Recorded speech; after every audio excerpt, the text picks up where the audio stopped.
Welcome to Gaia's Love, a podcast to guide you home into your human journey here on Earth. My name is Vivienne Gerard, and it is my delight to co-create with Gaia and share our messages from Source in this now moment. Here we go.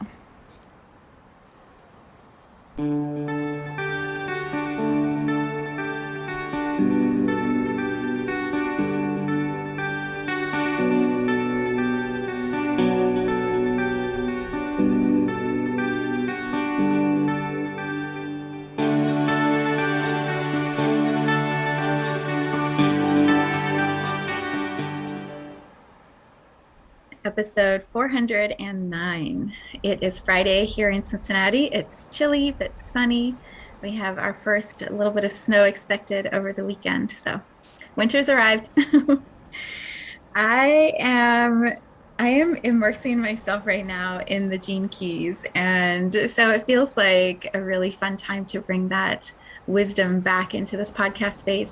I have looked at how many podcasts I've done before on the Gene Keys, and it's been probably like 10. I think I need to add up, but it's been several. And it's because I love this book so much. I love the wisdom that Richard Rudd shares and the way that there's such magic in it for everyone. It's universal what he is teaching in that space, but it's also overwhelming. And I've had so many people, I refer it all the time to everybody. I'm like, you got to read the Gene Keys. Well, not everybody, but people who feel ready. And they usually will buy the book and get the book, and then it gets home. I'll show you what the book looks like. If you're watching this, you can see it on the video. This is the original one. Now it's like blue, but it's a big book. There are, I don't even know, 500 pages, and it's small fonts, and it's like intense information. And so it takes a while to actually make your way through it. And so many people will get the book and then it'll just sit there and nothing happens with it. And then one day they just sort of get inspired. And my suggestion, if you are new to the Gene Keys, we'll back up a little bit. If you're new to the Gene Keys, my suggestion is to go to the website, genekeys.com, and then print out your profile. So there's a very complex system that they've put together. You put in your astrology information, your birth information, and then it prints out this profile, this grid that, I wonder if I have mine to show you. No, I don't have it handy. It's like a little diagram, and it has these 11 keys that are unique to you, gene keys in your specific DNA sequence that will, when activated, put you onto your path of optimal living here as a human being. It's like the soul sets this DNA code, and as you start to awaken that code, you fall into this like beautiful pathway that is your highest possibility in this lifetime. It's magical. It's absolutely incredible what he teaches. And so that's where I would start. Go to the website, get your profile. He has a really beautiful, he is Richard Rudd, every time I say he, he and his team of people have this really beautiful one-page summary that goes along with your profile. And so you get the grid, but you also get this like really precise combination of you, exactly who you are. If someone were to like X-ray vision you and say, this is who you are, that's what that one-page sheet will feel like. It's amazing. So, and it also shows you like the best that you can be of yourself. And it's so good to have that mirrored to us at times, because we get really like in the of who we are, and in the disappointment and the frustration, and why can't we step into our fullest potential? So when you have someone who's never met you from this little code of information tell you the highest potential of who you can be, it's so good for your heart. It's so good for your soul. So if that's all you ever do with the Gene Keys, just do that. Just get your profile, get the download of who you are, and then let it rest. If you want the magic of the Gene Keys, go deeper. So the way to go deeper is to buy the book. And then my suggestion is to go through the first, like the outside corners of the grid show what your life purpose is. And so read those specific chapters first, because once you see the story of your life's purpose, laid out in this way, you're hooked. You're hooked. You will be diving into the gene keys for the rest of your life after that, because you're like, why, how, who, like, how did this person know this about me? And then you're, Richard Rudd's from then on. You will be an eternal fan. So okay, so within each of the gene keys, there are 64 of them, and each person has a very unique code combination of 11. Within each of those gene keys, there are 3 levels. There's the shadow, the shit of who you are when you're in your shit, when you are not at your highest and best. That shadow frequency is what plays out on our planet so predominantly. And it's the conditioning that we're all used to. These are my words, my interpretation. And so each of the gene keys has a shadow to show you how we get stuck, to show you the ways that you see stuckness around you.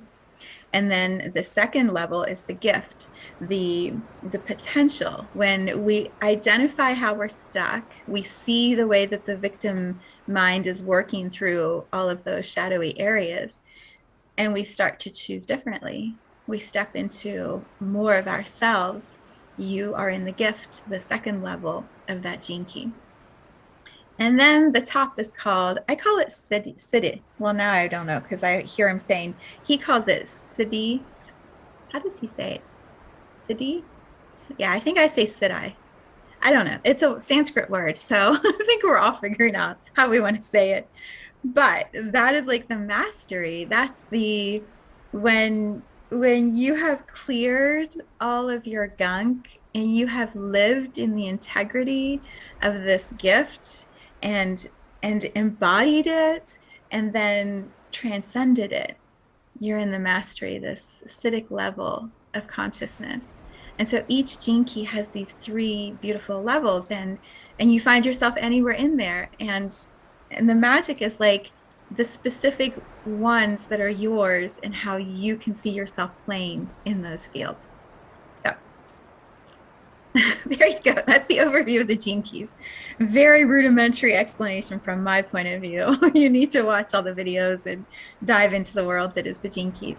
A lot of people talk about human design, and I believe some of human design is in the gene keys, or there's some synergy between them. But from what I understand, the gene keys is like a whole other level of information. So also, I just love it and know it. So what I thought would be interesting, right now, I talked about this 2 weeks ago in the last podcast, I signed up for the Gene Keys Pearl of Prosperity retreat, which is a virtual retreat. I think there are about 3,000 people, he said, that are all doing this focus on prosperity at the same time. And in that, there are 5 gene keys that create what is called is it 5? 3, 4. There's 4. Sorry. There's 4. There's 3 on the outside and 1 in the middle. And it's called the pearl. And so those specific gene keys map out the pathway to your greatest prosperity, because it shows how you come into alignment with who you are and what your work is and your contribution to humanity. And then as you awaken that, your life just becomes prosperous. And so it's like a whole other definition of abundance.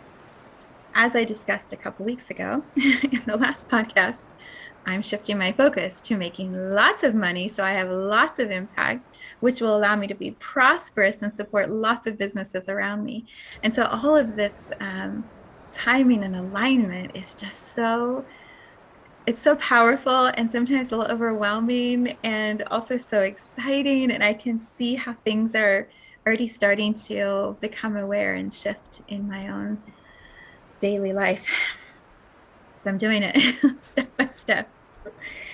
What I thought would be fun is to look at my specific sequence as I'm going through this course. So over the next 4 months, here or there, I'll have some gene keys information coming into the podcast, and I can show through my own example, like how it applies, how the gene keys is this living resource, this active tool for all of us that allows us to really step into another level of prosperity. So it's also a little vulnerable because, I'm going to show what my shadow and gift and Siddhic opportunities are. So you're gonna get to see me in ways where Richard Rudd sees right to the core of me, and I'm like, oh, how do you know? Like that's what I do. That's what I think. So we're gonna play and see where it takes us. My encouragement is get your profile, get the book, and maybe just start playing with the gene keys. Just open up the possibility that there might be something there for you that's extremely powerful. Okay, so prosperity, as Richard Rudd defines it, is not perhaps what you had thought. If you've ever even thought of the word prosperous, most people think of the word abundance, and they don't go to prosperous. So here's what I love about prosperity. He describes it as a state of mind.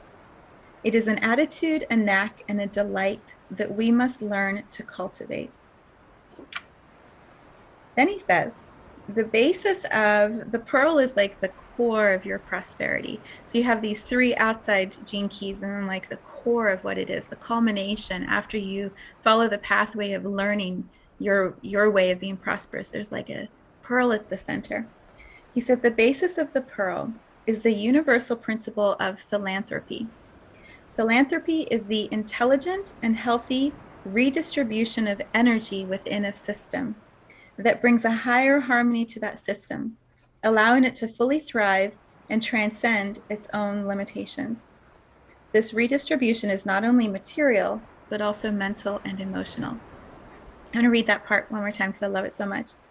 Philanthropy is the intelligent and healthy redistribution of energy within a system that brings a higher harmony to that system, allowing it to fully thrive and transcend its own limitations, which is exactly what I was talking about a couple weeks ago. It's like there's just a few who have a grip on the way that money and power and energy are moving around our planet.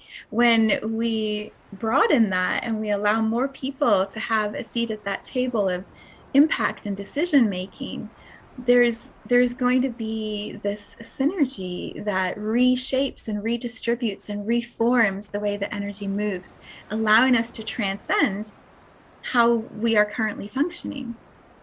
It's so exciting, so exciting to contemplate. So that is the goal of this Pearl retreat, which I'm just amazed to see what's going to happen. We are starting the first month only focusing on one gene key for each one of us, and that gene key is vocation. It's what is your calling? What is the way you are called to be in the world, the work you are here to contribute to consciousness, to humanity. So my vocation is the 18th gene key. The shadow is judgment. The gift is integrity, and the Siddhi is perfection. So let's talk about judgment. Let's talk about this thing called judgment that I've spent most of my life working on because it's my calling. Here's what I love about vocation when I feel into it. And again, all of this is my interpretation. So I encourage you to buy the books and do your own dive. The prosperity book is pretty much the content of the course as he describes it. The course just has all the people in it right now, and I believe you can still sign up. I don't know, you'll have to check and see, but I would absolutely jump in if you can. But the information is all available and you can do this at any time. So my hope is, as I share my journey, and my interpretation of it, there might be some nuggets that inspire you to look at your pathway to prosperity, and then how each of us can expand and weave and strengthen this new way of understanding money and how it moves through our world.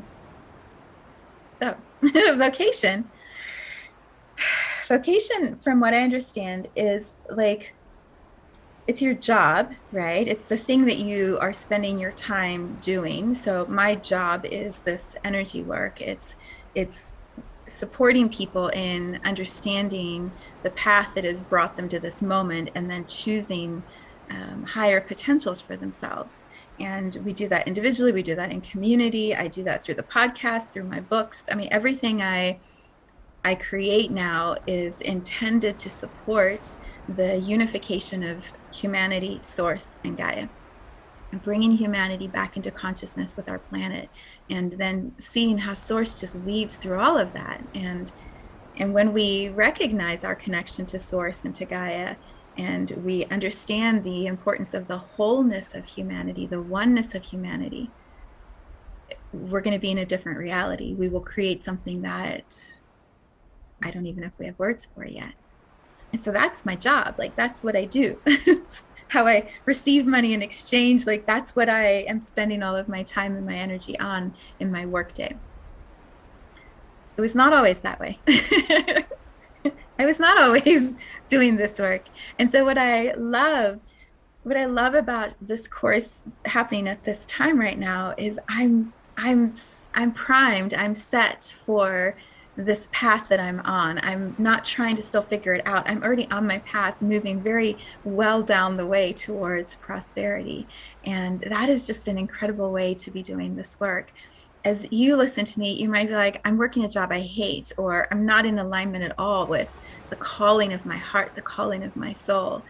And so perhaps the first work to do is to look at your gene key, the vocation profile, and like, where are you in that shadow gift acidic level? Are you still trying to figure out? And maybe it creates inspiration, or it shows you the pathway to your vocation. It shows you the pathway to your calling.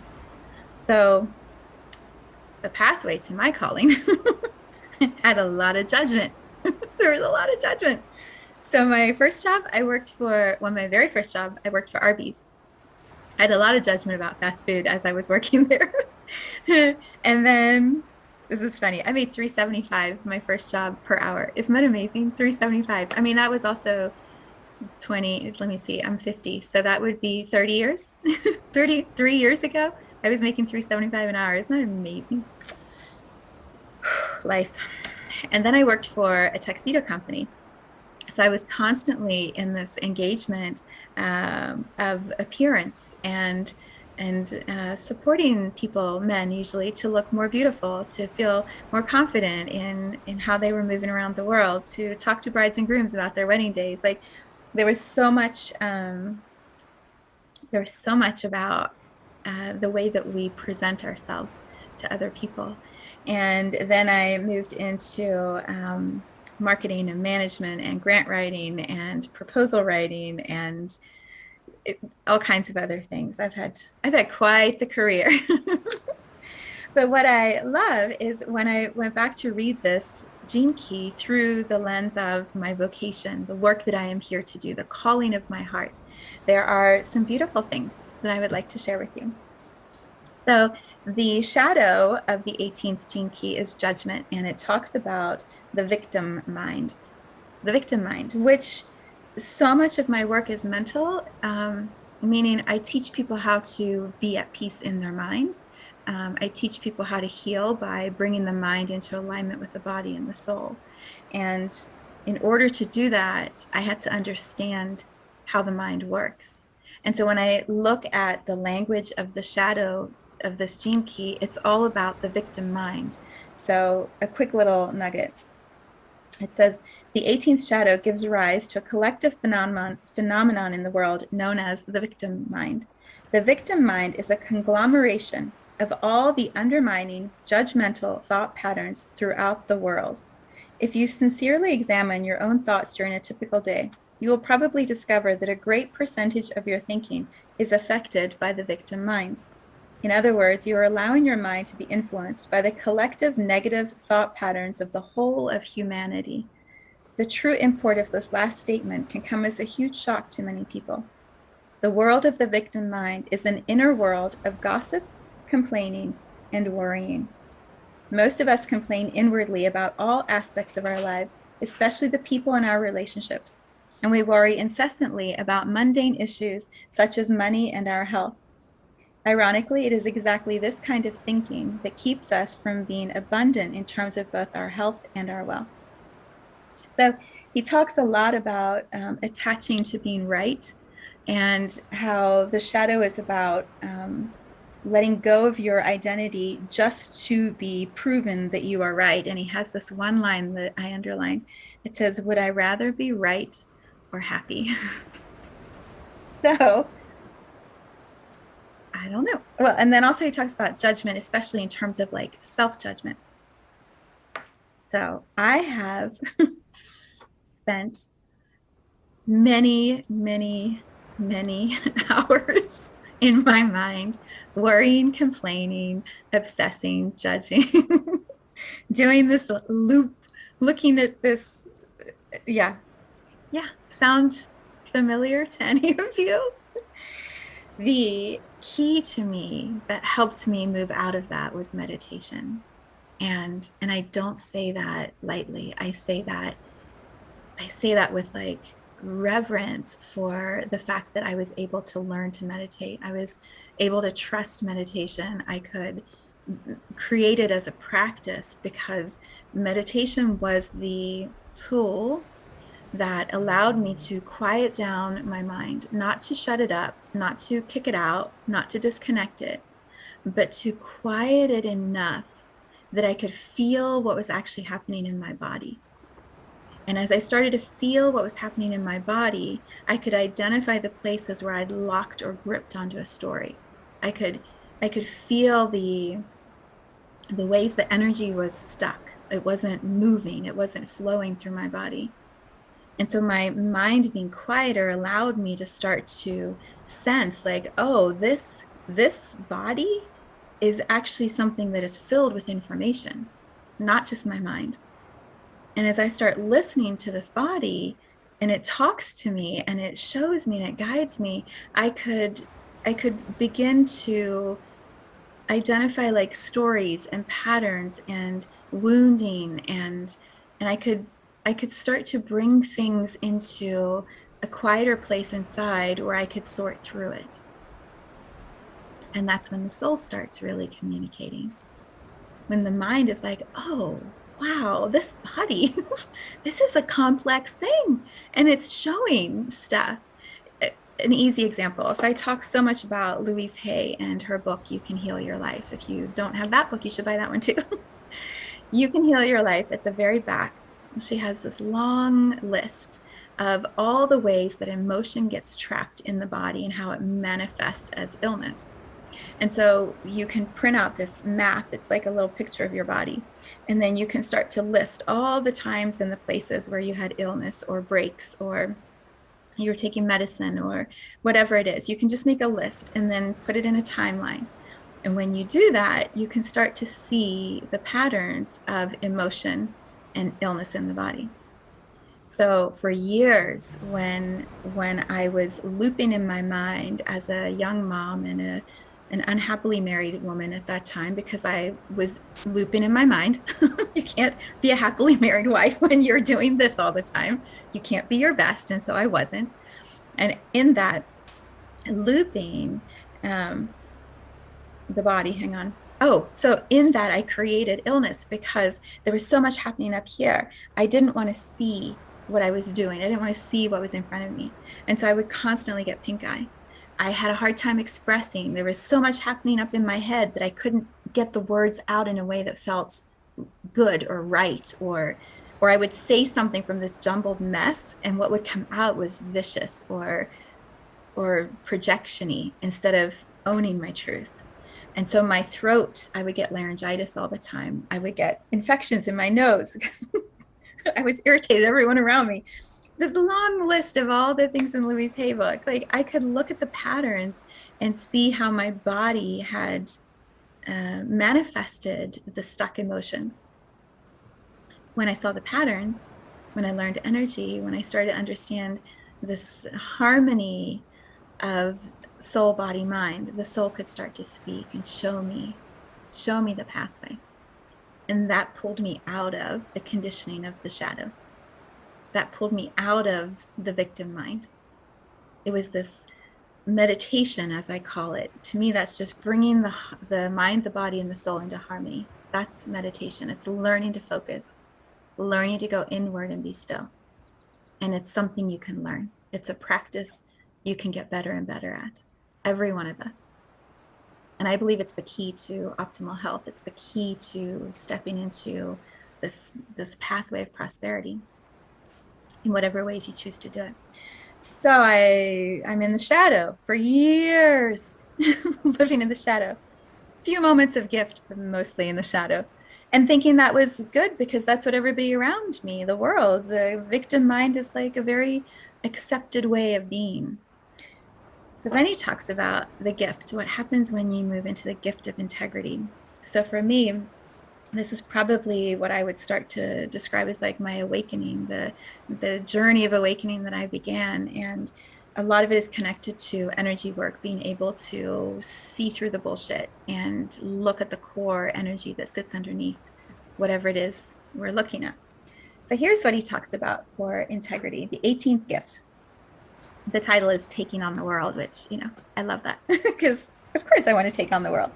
So he talks about the 18th G key is psychologically extremely profound. It is actually the basis of psychology because it holds the keys to human conditioning. From the moment a child is born, an innate urge inside its DNA begins to explore the boundaries of its environment. This gene key is about the material, emotional, and mental boundaries that you meet throughout your life. And then he describes how we have 7-year cycles as children growing into adults. And the first 7 years is the physical world. The second 7-year cycle tests the emotional world. And then the third 7-year cycle tests your mental world. And all of the patterns that we create in each of those 7-year cycles, we're going to keep playing out our entire life until we go back and we figure out what those cycles are. So he talks about, this is such a high level overview. There's so much in this. There's so much in this. Okay, so he says, the secret of the gift of integrity is to be able to hold your own space without reacting to your judgments or self-judgments, because we're going to always keep having judgments. He said, and he talks a lot about being a parent to a child and what all of that means. Okay. So here's the part that I love that I want to share with you. He says, if the 18th gene key is prominent in your hologenetic profile, your life will continually bring you back to these recurring issues rooted in your childhood. You will have to understand what made you the way you are in order to release the aspects of your conditioning that do not belong to you. In time, this will make you a master of understanding the ways conditioning works, and you can help others break free just as you have. Isn't that so cool? Like that's my work. It's what I do. And it's my vocation. This is my gene key for vocation, for the calling of my purpose. I love it. When you are free from the trap of the victim mind, your judgment becomes integrity, the arch enemy of the victim mind. It is the same energy, the same archetype, but experienced from a higher level of consciousness. Judgment, criticism, and correction are magnificent qualities when used in the right way. The gift of integrity is about demanding and maintaining a high standard in everything you do. As a fully healed adult, your purpose is to help others complete their childhoods so they can finally enjoy their lives and pass on their integrity to their children. I mean, that is probably one of the things it makes me want to cry. It's one of the things I say the most to clients who are considering or are pregnant when they're doing work with me. What I'll say is like, and it's so true, if you can heal it in yourself before you become a parent, you won't pass it on to your child, and then they won't have to heal that. That pattern will be broken. And so you bring your child into the world at this trajectory that's here, that instead of all the way down here having to spend years trying to get themselves to that higher trajectory, heal it in yourself, and then you don't have to pass it on. And that's big work. It's big work to heal the lineage that you came into, knowing you chose that lineage or you wouldn't be in that lineage. All the patterns, all the DNA, like you chose that and you came into it, and now your agreement is to break that. Like that's a big agreement, and it takes a lot of focus and commitment and contemplation and choice. So I know what I'm asking, but to have it said in this way, like, yes, that's my work. Like, that's what I do. So he says, to uphold integrity, you have to be courageous. You have to challenge anything and anyone who does not meet your high standards.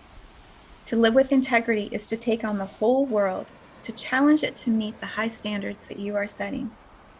Wherever you see someone living with integrity, you are seeing someone using the power of judgment in an objective and impersonal way. This is the great gift of the 18th gene key, not to use or take judgment personally, but to learn to judge from your heart. Judging from the heart can never be cruel, because true integrity has only one purpose: to serve the whole in the spirit of truth and compassion. Yeah, there was something where he talks about, let's see if it comes up here. He talks about understanding that, yeah, here, it's in the next one. Okay. So that would be the gift. And then the highest possibility for me, like the goal of the goals in my vocation, is to be living in the 18th siddhi, which is perfection. He calls it siddhi. I don't know. I like siddhi, and I think we're all allowed to have our own interpretation. So I'm going to call it that. And he talks about perfection. So I'm going to read a little bit about that. But I wanted to first, I guess, just say, it's hard to see with my glasses on and off. So sorry I keep switching back and forth, but I need them for reading and not for my computer. So integrity is this internal work. Like, nobody could tell me how to be in integrity. I had to screw it up over and over and over again. I had to sit in the victim mind and sit in the shadow of judgment for myself, probably more than anybody else. I say this to clients because I know this, because I've done this. You know, I'll say, the way you talk to yourself is incredibly mean, and I don't think you would talk to me that way. So why do you talk to yourself that way? I know that because I lived that for so long. I would berate myself for any and all infractions, and then spin in it. And I would sit for days in something that I was judging myself for, that probably the other person had already forgotten and moved on. But the standard I had for myself was so if I didn't meet it, I would judge myself. Moving into integrity in the way that it's described in the Gene Keys, and in the way that it played out in my own journey, it was like a road that was doing this sideways, like weaving and twisting. And I would be sort of weaving around integrity, and then I'd come back towards integrity, and I'd go the other way. And then it's like the weaving suddenly became still. And then I had like these big boundaries around the parameters of integrity for myself. So I could sort of get to the edge, but I wasn't quite out of integrity with myself. You know, it was like one of those where you're sort of testing your own boundaries. And what has happened over the past few years in particular is I have come into this really clear, centered understanding of integrity within myself, which may look completely different than integrity for somebody else, because I don't know what integrity means to them. I only know how it feels inside of me. And I know right away when I step to the outside of that new boundary of integrity. I know when I am crossing the line into something that's not how I want to be. That's not how I want to live. That's not the way that I want to communicate. And so sometimes I screw up. Many times still I screw up, and I come back and I'm like, oh, all right, I'm going to learn from that. And next time I'm going to feel that before it happens, and not go outside of that line. And so it's more, the parameters feel clearer to me and more confined in a way that I like. I really enjoy knowing this is my definition of integrity. This is how it feels inside of me. And as long as I can express from that feeling, then everything else is going to sort itself out. Because when I'm in integrity with myself, the way I'm communicating is at my highest and best good. And so that serves everyone around me. Even if my integrity coming from my heart, speaking my truth is not what someone else wants to hear. It's what I know is in alignment for me, which means it has to be in alignment for those that I'm communicating with. Because being out of integrity with myself, the communication is not from the heart. The communication is not pure. The mind is probably starting to loop. The body is gripping or holding on to something that doesn't feel true. And so I'm not in a space of clear communication. So yeah. Do you see the journey of the gene keys? It's like whoosh, you go off into consciousness, then you come back, you're like, okay, wait, what was I talking about? So I was talking about my pathway to integrity and how good it feels to me. It feels so good. I would play games. Oh God, like I would manipulate. I would just try to didn't work. It clearly didn't work. And so this pathway feels really good to me in my own work that I do and also in my own personal life that I live, which I mean, it's all the same, but you know what I mean? All right. So now we're going to move to the city of perfection. And so this connected to my vocation, right? Connected to the calling of my heart is why I'm sharing all this with you, because we're going to wrap up talking about prosperity. So here's, it's so good. It's so good. Here's what he says. Just as the 18th gift completes our journey from childhood to adulthood, the 18th Siddhi shows us how to heal our mental anguish and assume our true place in the universe as whole adults. It does this through tireless, compassionate service to the vision of perfection. When you put your integrity in service to the whole, an amazing thing happens. You become more and more dissatisfied. The more good you do, the more you realize how much more you could do. This is known as divine dissatisfaction. And this is exactly what I talked about 2 weeks ago. I'm like, we need more money. The world is a mess. We need more money to move through the systems so that those kinds of businesses who have the same integrity as I do can be expanded. So yeah, divine dissatisfaction. Everywhere you look, you see how the world could be improved. So anyway, blah, blah. He's talking about all of that. Not blah, blah, blah, but like more than what you need to know right now. So what was it I wanted to say? Okay. The true physical health of humanity cannot be attained until all human wounds have been healed. Even though a human may attain a state of perfection beyond all human understanding, the body is still a part of humanity. And as long as there are still wounds in the world, almost nobody can experience perfect health. In other words, perfect health cannot occur unless the whole is healed. The 18th Siddhi will one day bring a new science of mental healing into the world.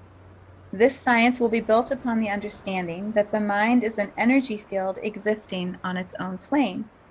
As we begin to unlock the Siddhi, so our minds can be used to heal mental, emotional, and even physical problems instantaneously. The 18th Siddhi contains the knowledge of how to bring perfection to earth through the mental plane. To the one who lives within this Siddhi, perfection is already here as an imprint underlying all creation. These people live in the Eden that we all long for, but paradoxically, they must help move that state from the inner reality to the outer. If the 18th gene key is activated within your hologenetic profile, then you will continue to lead humanity towards perfection in any and every way that you can conceive of. Let's see. Okay. One of the great universal laws is that energy follows thought. This gene key has enormous power over the mental plane and can completely reformat a person's mental reality. This is like my goal of where I'm headed in my vocation. The perfection. So here's what he says. Someone demonstrating the 18th Siddhi is above the victim mind. When they look at someone, even someone who appears genuinely evil, they see only the higher self hidden in that person. By holding this high thought frequency around that person, they actually influence hidden currents of energy that raise the frequency of the other. This is called Siddhic thinking, and it involves thinking with the heart. This is much more than positive thinking. Siddhic thinking is really an energy field surrounding the aura of the one manifesting the 18th Siddhi, and in this sense should not be considered thinking in the normal sense of the word. Okay, and then this last paragraph. Perfection only exists within the timeless realm. It is beyond time and space because it is the end of evolution. The Bodhisattva gene keys keep returning to our planet as individual human beings whose sole purpose is to build this collective vision of perfection on the material plane. All human beings are involved in this great dance, whether we are aware of it or not. We are all moving towards the single dream of a species that will one day attain perfection and reach the end of its story.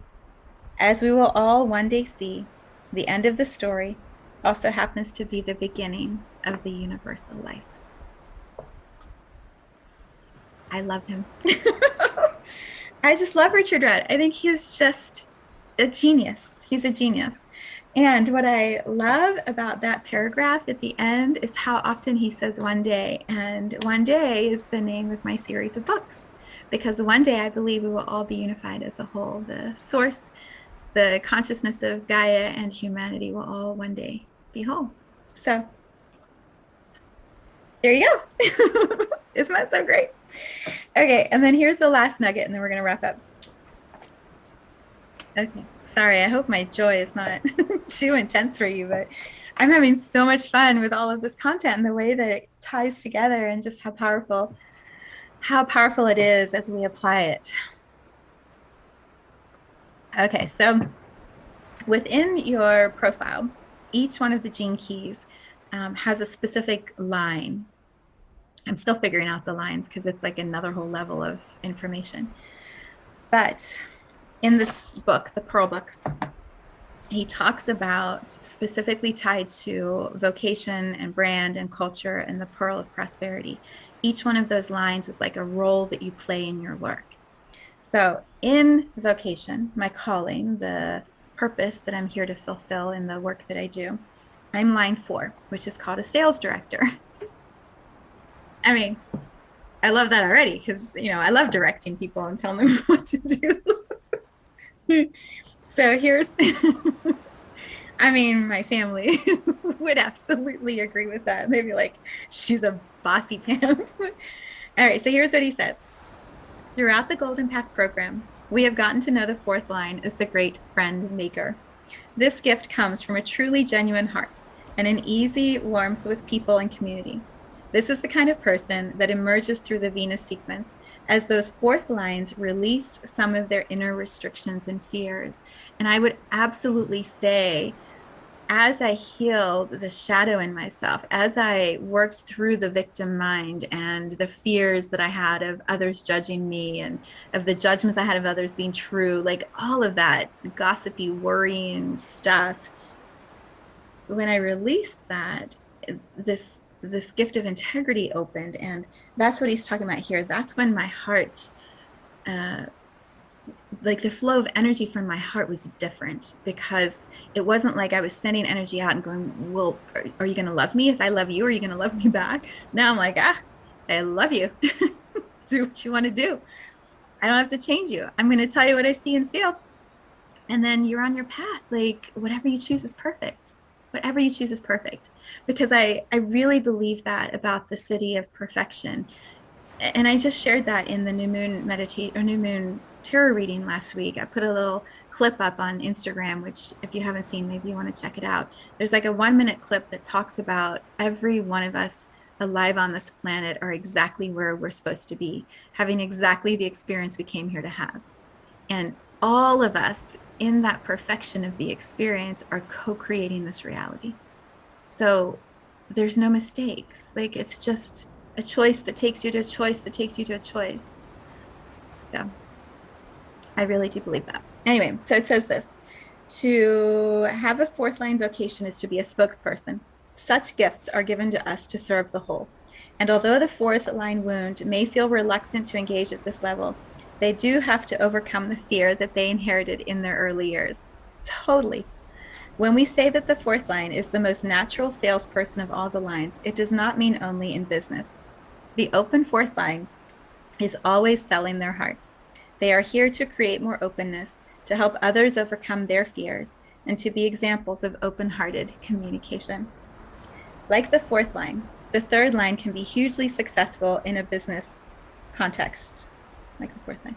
However, the role and the style of the fourth line is very different. Their role is more like the director of the movie. They have to work closely with people, which involves diplomacy, conviction, and focus. The fourth line knows what the movie should look like. That's still with me. I know what the movie should look like. Everyone just needs to have my movie. And their one-pointed drive will ensure that everyone else comes into harmony around that direction. I'm working on that. Not everybody always wants to be in harmony with me. They have their own movies, their own ways of seeing it. The fourth line is comfortable taking control and guiding others to work towards a collective vision or ideal, 100%. And that's what I do in my energy gym. Like, I talk about creating leaders and doing it through community. And so, yeah, like, we all do it together. This is where the notion of scales comes in. The fourth line can diffuse difficulties through the sheer strength and goodwill of its character. The fourth line also has a strong theme of aloneness as a counterbalance to its communal warmth. And I think this is why I chose Aquarius as my sign. The inner strength and commitment of these people is rooted in this ability to stand alone and remain committed to one's ideals despite the odds. And I've done that many times in my life. It's, yeah, strength is a good word. If you have a fourth line vocation, then you are here to influence humanity. And what's cool is, like, you can go to the Gene Keys, get your profile, and see if you have a fourth line vocation also. And then I just told you all about who you are. If you have a fourth line vocation, then you are here to influence humanity. You are here to use your considerable gifts to open people's hearts. If you happen to be selling a specific idea or product, then at the deepest level, it is really an excuse to share your spirit with others. Sometimes you may also be here to deliver a rousing message that shakes people out of their comfort zones and brings them to a new place inside themselves. Since the fourth line is so good at convincing people about things, it is for a very good reason.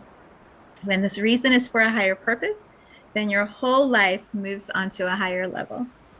There is nothing more powerful or authentic than when one of us stands alone in the world and expresses the love in our heart, whatever creative form that may take. Can we say thank you to Richard Rush? He says at the beginning of the Gene Keys, it took him 7 years to download this book. And I don't even know how he did it in 7 years. I mean, this could have been a lifetime to create, but 7 years feels really impressive. And then he's just been building on the technology of it ever since. So, yeah. So I share all of this with you because as I am going through this journey with prosperity, as I am opening up prosperity within myself, there's going to be a ripple that is going to move through every area of my life because I'm stretching the capacity, the boundaries of what I've been holding. And as I do that, it bumps everybody else's boundaries also, who I'm in engagement with. And even in this video, we're in an energetic exchange together. And so as I start to do this, there's that feeling in you that either is like, stop, too much, no. Yeah, I talked about that in the New Moon Tarot reading too, the no, no, no. That was so funny. If you haven't watched that, that was a really funny part. Or you're feeling my heart and you're like, what has she figured out? Like, there's something there perhaps for me. And so my heart guides you towards this pathway of exploring for yourself. Like, what's your profile? What's your sequence? What's your line? How do you tap into this true higher way of fulfilling your calling in this world? And if you're in the shadow and you hear me talking about it, you're going to realize, like, oh, I still do that victim mind thing. Let's move into integrity. If you're bouncing around in integrity, it might bring you into a more clear pathway of integrity. And if you're in this dance like I am of stepping towards perfection or expanding upon perfection, the perfection of each one of us being exactly where we are, doing exactly the right thing at exactly the right time, you'll feel that. You'll feel that. And so you hold that truth in your heart, and then that emanates out into all the people in your world.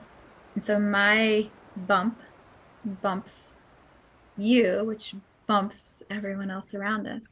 I talked about that 2 weeks ago too, that bumping up against the paradigm. So yeah, I've got 3 more weeks to contemplate all of this. And then we're going to move into the next little nugget of a gene key. So we'll see what comes up.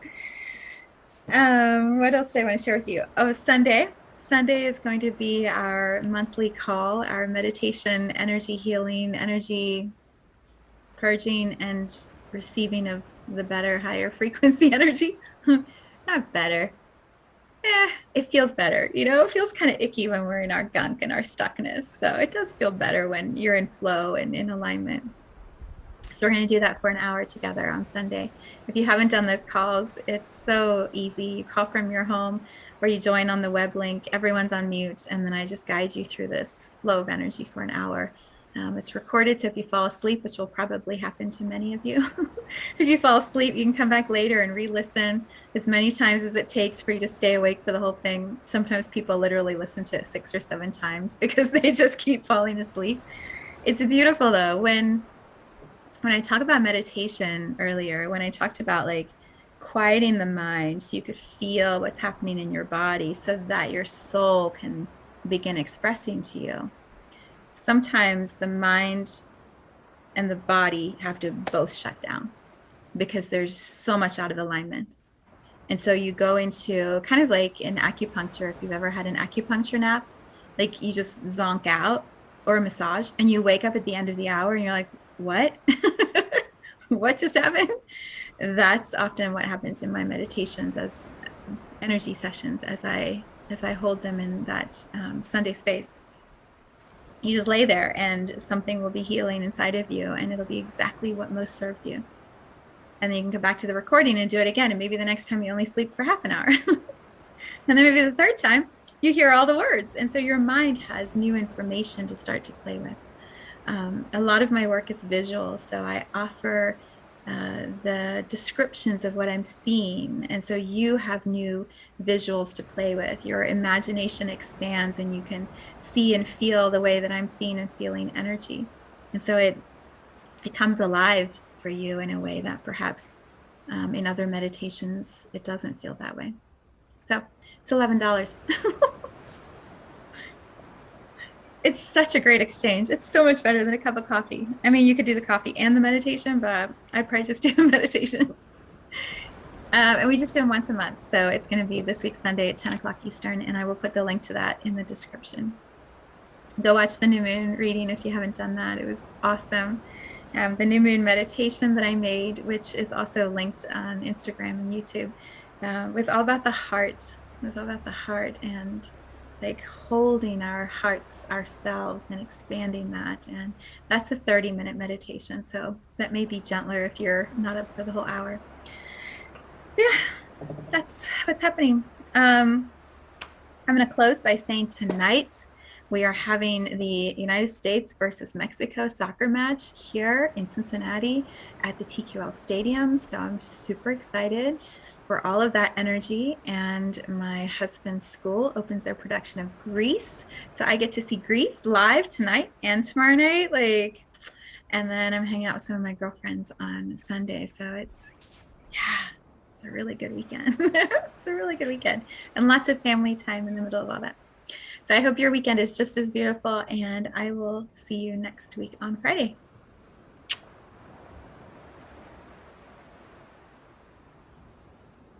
Thank you for tuning into this vibration of pure love.